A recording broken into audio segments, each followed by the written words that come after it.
بسم اللہ الرحمن الرحیم۔ میرے محترم بھائیوں اور دوستوں، حضرت ابن عباس رضی اللہ عنہ سے رمضان المبارک کی فضیلت کے متعلق ایک بہت طویل اور جامع روایت منقول ہے۔ اس میں یہ بھی ہے کہ جناب نبی کریم علیہ السلام نے فرمایا کہ اللہ تعالی رمضان شریف میں روزانہ افطار کے وقت ایسے 10 لاکھ آدمیوں کو جہنم سے بری فرماتے ہیں جو جہنم کے مستحق ہو چکے تھے، اور جب رمضان کا آخری دن ہوتا ہے تو یکم رمضان سے آخر رمضان تک جس قدر لوگ جہنم سے آزاد کیے گئے ہیں ان کے برابر ایک دن میں آزاد فرماتے ہیں۔ رمضان شریف میں امت پر 5 خصوصی انعام۔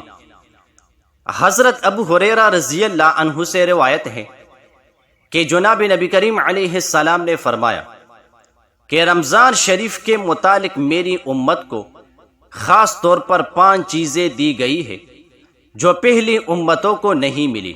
1، روزہ دار کے منہ کی بدبو جو بھوک کی وجہ سے پیدا ہوتی ہے اللہ تعالیٰ کے نزدیک مشک سے زیادہ پسندیدہ ہے۔ 2، ان کے لیے دریا کی مچھلیاں تک دعائیں مغفرت کرتی ہے اور افطار کے وقت تک کرتی رہتی ہے۔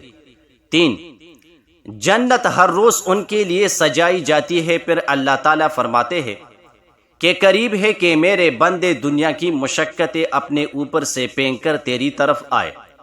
4، اس مبارک ماہ میں سرکش شیاطین قید کر دیے جاتے ہیں کہ وہ رمضان میں ان برائیوں کی طرف نہیں پہنچ سکتے جن کی طرف غیر رمضان میں پہنچ سکتے ہیں، یعنی رمضان میں شیاطین قید ہونے کی بنا پر روزہ داروں کو گناہوں پر نہیں ابار سکتے، لیکن انسان کا نفس گناہ کرانے میں شیاطین سے کم نہیں ہے، اور گناہوں کا چسکا بھی گناہوں کی پٹری پر چلاتا رہتا ہے، تاہم پھر بھی گناہوں کی کمی اور عبادت کی کثرت کا ہر شخص مشاہدہ کرتا ہے۔ 5، رمضان کی آخری رات میں روزہ داروں کے لیے مغفرت کی جاتی ہے۔ صحابہ رضی اللہ عنہم اجمعین نے عرض کیا کہ کیا یہ شب مغفرت شب قدر ہے؟ فرمایا نہیں، بلکہ دستور یہ ہے کہ مزدور کو کام ختم ہونے کے وقت مزدوری دے دی جاتی ہے۔ فائدہ: نبی کریم علیہ السلام کے طفیل آپ کی امت کو کیا نعمتیں ملی ہے، آپ بھی مذکورہ انعامات پر غور کریں، اپنے روزہ کو گناہوں کی آلودگی سے دور رکھیے اور ذکر و تلاوت اور درود کی کثرت سے آراستہ رکھیں، اور زیادہ سے زیادہ مذکورہ انعامات کے مستحق بنیں۔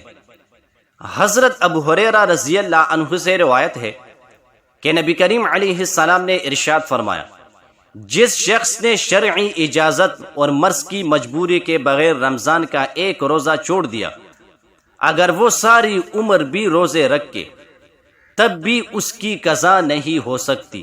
فائدہ: جو لوگ بلا عذر شرعی رمضان المبارک کے روزے نہیں رکھتے وہ غور کرے کہ رمضان المبارک میں روزہ نہ رکھنے کا کتنا بڑا نقصان ہے۔ ضابطہ میں اگرچہ روزہ کی قضا ہو جائے لیکن رمضان المبارک میں اس کو رکھنے پر جو عظیم ثواب مل سکتا تھا وہ عمر بھر روزہ رکھنے سے حاصل نہیں ہو سکتا، اس لیے چند روز کی گرمی و سردی سب برداشت کر لے اور رمضان المبارک میں روزے رکھنے کا اہتمام کرے۔ جزاک اللہ۔